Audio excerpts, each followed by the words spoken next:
नमस्कार दोस्तों, स्वागत है आपका हमारे official YouTube channel GS by Neeraj sir में। कैसे हैं आप सब? मैं उम्मीद करता हूं स्वस्थ होंगे, मस्त होंगे, अपनी तैयारी में व्यस्त होंगे।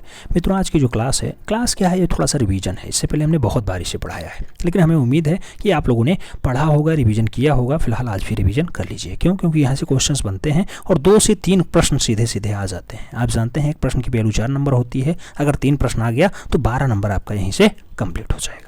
500 में 12 नंबर बहुत बड़ा योगदान रखता है, बहुत बड़ी जो है भूमिका रखता है। एक एक नंबर से लोगों का सिलेक्शन रुकता है, तो आपको हर एक नंबर सहेजते हुए चलना है। आइए देखते हैं यहाँ पे हम लोग पढ़ेंगे क्या। चित्र श्रृंखला पढ़ेंगे और चित्रकार पढ़ेंगे। जैसे आप जानते हैं मदर टेरेसा चित्र श्रृंखला बहुत बार पूछा गया, किसकी रचना है? तो मकबूल फिदा हुसैन की रचना है। कामसूत्र किसकी है? मकबूल फिदा हुसैन की है। घोड़े का चित्र मूल रूप से, तो घोड़े के चित्र के लिए फेमस है मकबूल फिदा हुसैन। और साथ में महाभारत चित्र रचना भी पूछी जाती है, तो ये चित्र श्रृंखला है महाभारत, ये भी मकबूल फिदा हुसैन की अच्छी रचनाओं में शुमार है। साथ में हम लोग क्षेत्रीय सांस्कृतिक केंद्र भी देख लेंगे जो साथ होते हैं। दूसरा, गुड़िया चित्र की अगर बात करते हैं, गुड़िया चित्र फेमस है विकास भट्टाचार्य की, जबकि बनारस घाट बहुत बार पूछा गया क्वेश्चन से, तो बनारस घाट राम कुमार जी की बहुत अच्छी रचनाओं में शुमार है। जोकर चित्र की अगर बात करते हैं, जय झरोटिया की अच्छी रचना है। और पर्वत चित्र के लिए जय अप्पा सामी या फिर जय अप्पा समी की अच्छी रचनाओं में शुमार है। निर्वसन की अगर बात करें या फिर निर्वसना की अगर बात करते हैं, तो मूल रूप से के आचार्य यानी के आचार्य की अच्छी रचना कौन सी है? निर्वसना। बिंदु सीरीज SS राजा की अच्छी रचना है। भारती खेर बिंदु जो है बिंदुओं से चित्रण यानी बिंदी से चित्रण का कार्य करती थी भारती खेर, जबकि बिंदु सीरीज किसकी है? बिंदु सीरीज श्रृंखला मूल रूप से किसकी है? तो सैयद हैदर राजा की मानी जाती है। रेखांकन सीरीज की अगर बात करते हैं, तो रेखांकन सीरीज के लिए JN अहिवासी का नाम बहुत अच्छे स्वरों में लिया जाता है रेखांकन सीरीज के लिए। और गुरिल्ला सीरीज आप जानते हैं, गुरिल्ला सीरीज के लिए रामेश्वर बोटा का नाम आगे आता है। बापूजी सीरीज अच्छी रचनाओं में शुमार है, बापूजी सीरीज। भूरी सिंह शेखावत की अच्छी रचना है बापू सीरीज। मेघदूत चित्र श्रृंखला के लिए शैलेंद्र नाड्डे कई बार पूछे गए हैं, तो मेघदूत चित्र श्रृंखला मूल रूप से किसकी है? शैलेंद्र नाड्डे की अच्छी रचनाओं में शुमार है। बैलों की सीरीज मूल रूप से किसकी रचना है? KS कुलकर्णी की अच्छी रचनाओं में शुमार है बैलों की सीरीज। जबकि मोर श्रृंखला की अगर बात करते हैं, तो मोर श्रृंखला मोर चित्रों की श्रृंखला है, देवकी नंदन शर्मा ने बहुत अच्छे से बनाया है। कई बार पक्षियों का चितेरा पूछ लिया जाता है, तब भी देवकी नंदन शर्मा ही राइट आंसर बनते हैं।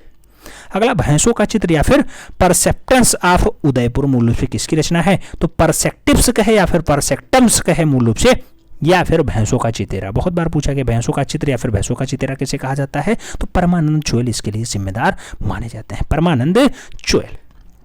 आगे बात करते हैं और कौन से आता है? गीत गोविंद चित्र श्रृंखला मूल रूप से किसकी है? तो गीत गोविंद चित्र श्रृंखला को बनाने का काम किसका रहा है? तो इसको क्षितेंद्र नाथ मजूमदार के द्वारा बनाया जाता है। क्षितेंद्र नाथ मजूमदार किसके शिष्य होते हैं? ये भी क्वेश्चंस बहुत बार पूछा जाता है, तो अवनी बाबू के परम शिष्यों में से एक होते हैं। आज दिन में क्लास नहीं हो पाई, उसके लिए हमें खेद है। थोड़ा सा मैं बाहर निकल गया था आज, और बाहर लखनऊ ज़्यादा बिजी शहर होता है, बाहर जाने पे जाम लग गया और जाम के कारण मैं 5 बजे से 8 बजे तक बाहर ही रहा,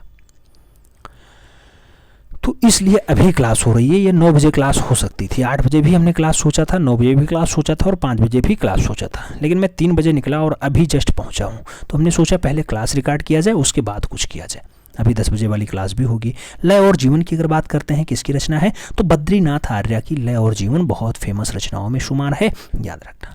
भारतीय कुमारियों का चित्र श्रृंखला किसने बनाया? तो भारतीय कुमारियों का चित्र श्रृंखला मनीषी डे, याद रखना, मनीषी डे। रामायण और रागमाला या फिर अभिज्ञान शकुंतलम, तो अभिज्ञान शकुंतलम अच्छी रचना है, रामायण और रागमाला अच्छी रचना है राम गोपाल विजयवर्गीय की, याद रखना, राम गोपाल विजयवर्गीय।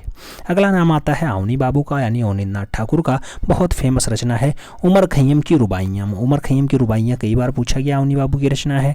कृष्ण चरित्र किसकी रचना? अवनी बाबू की। बुद्ध चरित्र किसकी रचना? अवनी बाबू की। मुगल किसकी रचना? अवनी बाबू की। अरेबियन नाइट्स किसकी रचना? अवनी बाबू की प्रसिद्ध रचनाओं में शुमार है। यही अवनी बाबू बंगाल से लिया ठाकुर से लिया एस्टेब्लिश करते हैं। अगला, मुगल राजपूत युद्ध की श्रृंखला। मुगल राजपूत युद्ध की श्रृंखला किसकी रचना है? तो द्वारिका प्रसाद शर्मा की अच्छी रचनाओं में शुमार है मुगल राजपूत युद्ध श्रृंखला। आगे बात करते हैं बुद्ध श्रृंखला की, तो बुद्ध श्रृंखला किसकी रचना होती है? बुद्ध श्रृंखला मूल रूप से शारदा चरण वकील की अच्छी रचनाओं में शुमार है। सफ़ेद पर सफ़ेद श्रृंखला, चाहे ये पूछ ले चाहे बुड्स चित्र श्रृंखला पूछ ले, मूल रूप से सोमनाथ होर जिम्मेदार होंगे। बुड्स चित्र श्रृंखला ज़्यादा इंपॉर्टेंट है, किसकी रचना है? सोमनाथ होर की रचना है। जैसे गुरिल्ला सीरीज आपने देखा था, रामेश्वर बोटरा की अच्छी रचनाएं थी। वर्ड्स एंड सिंबल की अगर बात करें, वर्ड्स एंड सिंबल किसकी रचना है? के.सी.एस. पनिक्कर की अच्छी रचनाओं में शुमार है, के.सी.एस. पनिक्कर। आगे खाकी चित्र श्रृंखला की अगर बात करते हैं तो खाकी चित्र श्रृंखला के.जी. सुब्रमण्यम की अच्छी रचनाओं में शुमार है। के.एस. कुलकर्णी की बैलो सीरीज आती है, आप जानते हैं, और खाकी चित्र श्रृंखला किसकी है? तो के.जी. सुब्रमण्यम की अच्छी रचना मानी जाती है। मिरर या दर्पण अगर बात करते हैं तो दर्पण किसकी रचना है? जॉर्ज क्रीट की अच्छी रचनाओं में शुमार है मिरर यानी दर्पण। कुल्लू घाटियों का चित्र श्रृंखला मूल रूप से, तो कुल्लू घाटियों का चित्र श्रृंखला निकोलस रोरी की अच्छी रचनाओं में माना जाता है, निकोलस रोरी। कुल्लू घाटियों की चित्र श्रृंखला किसकी रचना है? तो निकोलस रोरी की अच्छी रचनाओं में शुमार है। तो ये तो हो गया चित्र और चित्रकार। उसके बाद थोड़ा सा हम लोग देख लें क्षेत्रीय सांस्कृतिक केंद्र। आप जानते हैं भारत भर में 7 क्षेत्रीय सांस्कृतिक केंद्र बनाए गए हैं, उनकी जो है सेंटर पूछ लिए जाते हैं। जैसे उत्तर क्षेत्रीय सांस्कृतिक केंद्र कहाँ पे है? तो ये पटियाला पंजाब में पड़ता है, भगवंत मान वाले बेल्ट में उत्तर क्षेत्रीय सांस्कृतिक केंद्र का मुख्यालय। पूर्वी क्षेत्रीय सांस्कृतिक केंद्र की अगर बात करते हैं तो शांति निकेतन यानी ममता बनर्जी वाला आएगा, पश्चिम बंगाल। पश्चिम क्षेत्रीय सांस्कृतिक केंद्र की अगर बात होगी तो उदयपुर आएगा, राजस्थान आएगा, यानी कुल मिलाकर के किसकी? अशोक गहलोत जी की सरकार चल रही है, उदयपुर राजस्थान में पश्चिमी क्षेत्रीय सांस्कृतिक केंद्र का मुख्यालय स्थित है। आगे बात करते हैं तो दक्षिणी क्षेत्रीय सांस्कृतिक केंद्र, दक्षिणी क्षेत्रीय सांस्कृतिक केंद्र तमिलनाडु में है, तंजौर में स्थित है। तो डाटा याद रखना है, क्वेश्चंस कभी कभी घुमा के पूछ लेता है तो आपको याद रखना होगा। कहाँ पे है? दक्षिणी क्षेत्रीय सांस्कृतिक केंद्र का मुख्यालय तमिलनाडु में। उत्तर मध्य क्षेत्रीय सांस्कृतिक, उत्तर और मध्य शब्द अगर जुड़ जाए तो बाबा का नाम लगा लेना, उत्तर प्रदेश यानी प्रयागराज इलाहाबाद।